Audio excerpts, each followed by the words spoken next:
Melihat Rudy batuk, segera Prilly menyodorkan cangkir di depannya untuk meminum tehnya. Tapi pas juga bersamaan Rudy memang mau meraih cangkir tehnya, hingga tangan keduanya saling memegang pegangan cangkir teh yang kecil itu, dan kedua tangan itu saling bersentuhan. Kemudian tap, kedua pasang mata mereka saling bertabrakan beberapa saat. Hati Prilly terasa berdesir, tak kuat memandang mata laki-laki ganteng di depannya. Aduh, kenapa aku kok jadi begini? Jantungku rasanya gak kuat kalau mata ini saling tatap dengan laki-laki ganteng ini, jerit hati Prilly. Rudy memang tampan, hidungnya bangir, matanya yang tajam, alis tebal dengan muka sedikit tirus, serta rahangnya yang menonjol dengan pakaian yang selalu tampak rapi dan agak cenderung ngepas, sehingga menampakkan postur tubuhnya yang berbentuk V, menunjukkan bahwa badan seperti itu hasil dari sering fitness, dan memang Rudy suka fitness. Tak lama kemudian Rudy berpamitan pulang dengan diantar ibunya Prilly sampai teras, sedang Prilly mengantarnya sampai luar pagar di pinggir jalan. Terima kasih ya Ruth, jangan kapok, mampirlah kalau lagi libur. Jangan lamun, pintuku terbuka untuk kamu. Bye, kata Prilly sambil melambaikan tangannya. Bye Li, selamat istirahat, jawab Rudy seraya melepas pedal kopling mobilnya, meninggalkan Prilly yang masih berdiri memandang mobil Rudy hingga hilang di tikungan. Prilly segera berbalik dan memasuki halaman rumahnya dengan pikirannya yang jauh ke sosok Rudy, adik temannya itu. Rudy laki-laki cerdas, ganteng, gagah, baik dan sopan, kata hati Prilly. Hatinya mulai bimbang sebelum tahu lebih dekat dengan adik temannya itu. Awalnya ia ada rasa ingin dekat dengan Yanuar, bosnya, bukan sebagai sekretaris, tapi sebagai seorang kekasih. Namun rupanya atasannya itu tidak bisa menangkap sinyal-sinyal hatinya. Pak Yanuar sebentar lagi akan pergi meninggalkan kota ini menuju Jakarta. Kuserahkan saja kepada Yang Maha Kuasa. Aku tak berhak untuk memutuskan.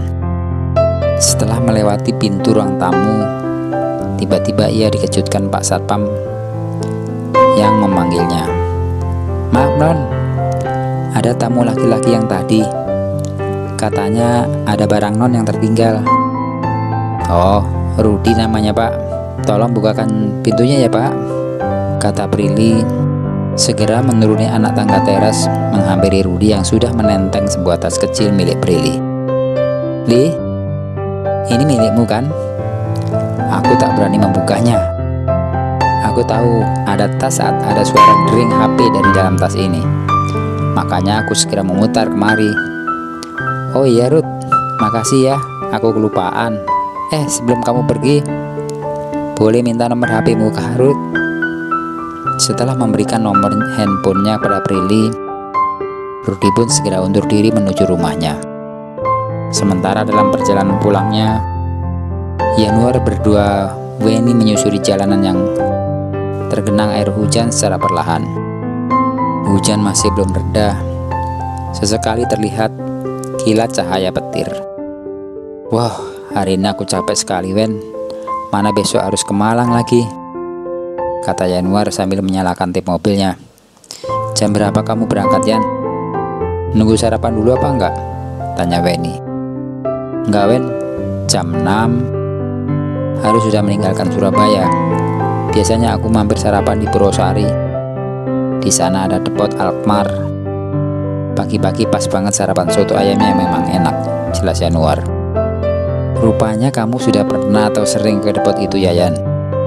Dan pasti yang jual orangnya cantik. Dan kamu kangen soto atau kangen yang mana nih? Tanya Weni sambil tertawa. Satu, sotonya memang enak, dan kayaknya yang jual juga cantik kan. Dulu ketika masih muda rupanya, usianya kayak seumuran sama ibuku. Apakah kamu masih cemburu sama pemilik depot itu? Kata Yanuar menggoda. Idi, kamu ngomong apaan sih, Yan?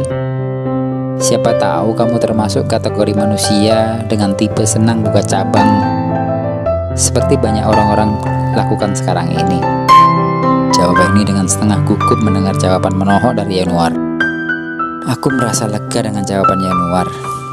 Ah, kamu ini Yanuar, membuat bunga-bunga hatiku jadi mekar saja, kata hati Weni. Berarti kamu bukan tipe yang cemburuan ya? Goda Yanuar lagi, dan itu membuat Weni merasa malu. Karena dia sadari bahwa memang mudah cemburu dengan Yanuar. Apalagi saat Yanuar memanggil Prilly untuk masuk ke ruangan kerja Yanuar. Weni sering mencuri-curi pandang karena ruangannya tak jauh dari ruangan Weni. Weni tersenyum tanpa menjawab, dan Yanuar membesarkan volume tape mobilnya pas lagunya lagu Anji. Dan tanpa terasa, mobil yang mereka tumpangi sudah mendekati rumah Weni. Setelah membukakan pintu mobil untuk Weni, mengantarkan Weni sampai rumah dan pamit ibunya, Yanuar melanjutkan perjalanan pulang ke rumah kontrakannya. Loh Rudi mana, Wen? Kan tadi pamit ibu mau jemput kamu. Kok kamu pulang bareng nak Yanuar? Terus Rudi nggak pulang? Tanya ibunya kepada Weni. Oh, Rudi aku mintain tolong untuk antarkan teman kantorku, Bu. Namanya Prilly, sekretaris Yanuar. Biasanya dia bawa mobil. Pas hari ini nggak bawa mobil, malah hujannya deras banget. Kan kasihan pulang kehujanan, jelas Weni kepada Buhar ibunya. Untung rumah anak Yanuar deket ya, bisa antar kamu pulang. Mana hujan lagi, jawab ibunya. Iya, tapi kalau nggak Saira aku juga nggak mau ngerepotin dia, Bu. Oh ya Wen, ibu mau tanya, kok Herdian nggak pernah kelihatan lagi? Bagaimana hubunganmu sekarang? Tiba-tiba saja Buhar menanyakan tentang Herdian. Tumben batin Weni. Oh iya Bu, aku lupa mau bilang ibu. Kami sudah tidak ada hubungan lagi sejak ibu di rumah sakit dulu, jawab Weni sembari duduk di sofa di sebelah ibunya. Loh, kenapa? Tanya Buhar. Sebetulnya ibunya senang mendengar berita itu, karena Buhar banyak melihat ketidakcocokan putrinya dengan pacarnya itu. Nggak apa-apa kok Bu, ya tidak cocok, daripada ribut terus, jawab Weni berbohong, karena yang sebenarnya bukan itu masalahnya. Tapi karena Weni memerkoi Herdian ketahuan berbuat asusila di mobilnya dengan perempuan lain saat ibunya dirawat di rumah sakit. Ya sudah, kamu mandi dulu sana, jawab Buhar seraya berdiri untuk menutup pintu. Dan Buhar melihat tampak wajah sumringah putrinya itu. Ia merasa lega karena Weni sudah bisa melupakan Herdian mantan pacarnya itu.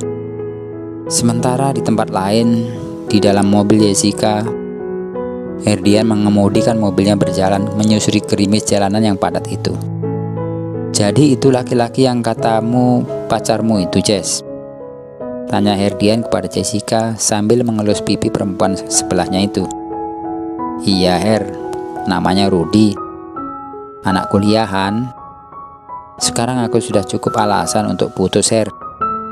Seperti yang kamu lihat tadi, jelas Jessica. Herdian tersenyum dalam hati. Jessica tidak tahu kalau Herdian mengenal baik dengan Rudi, adik Weni mantan pacar mainannya itu. Dan tiba-tiba Herdian membelokkan mobilnya ke sebuah taman yang ramai oleh pengunjung, serta mengajak Jessica turun dari mobil menuju keramaian taman itu. Hah? Her? Mau ngapain kemari? Bukannya kamu mau segera persiapan keberangkatanmu ke Perancis besok pagi?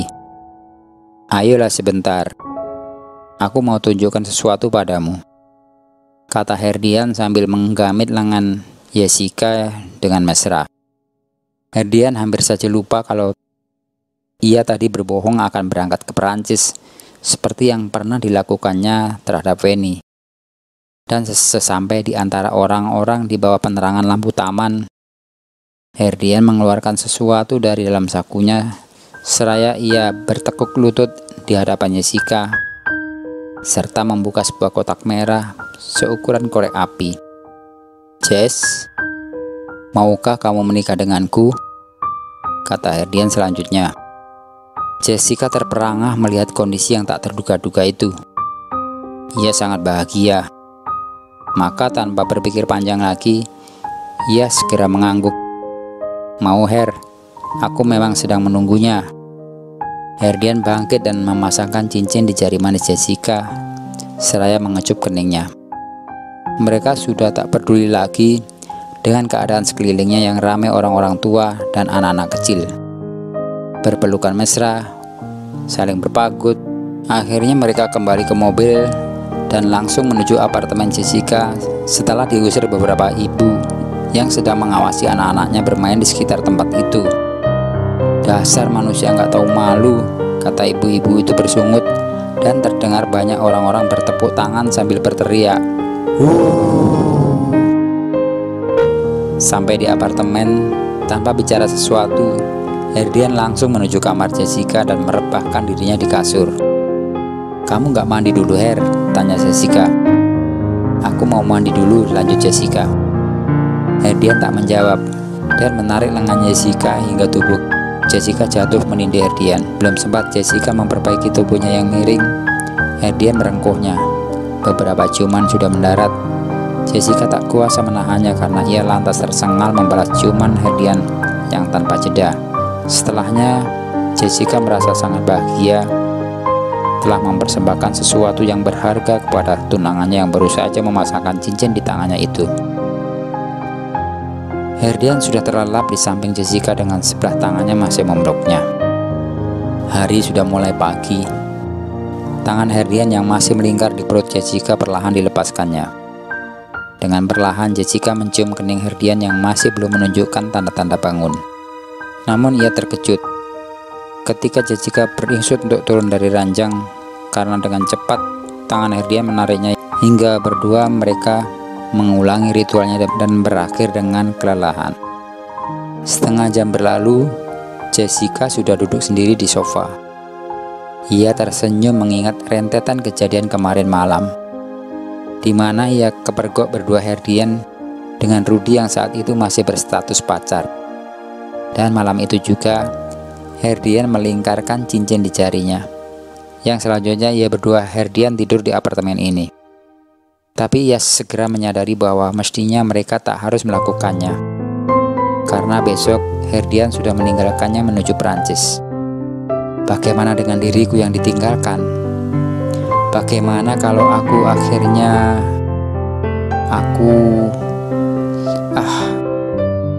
bagaimana kalau hal buruk terjadi? Perasaan bahagia dan ketakutan datang silih berganti menghampiri pikiran Jessica saat ini, tapi segera ditepiskannya pikiran-pikiran yang menghantuinya.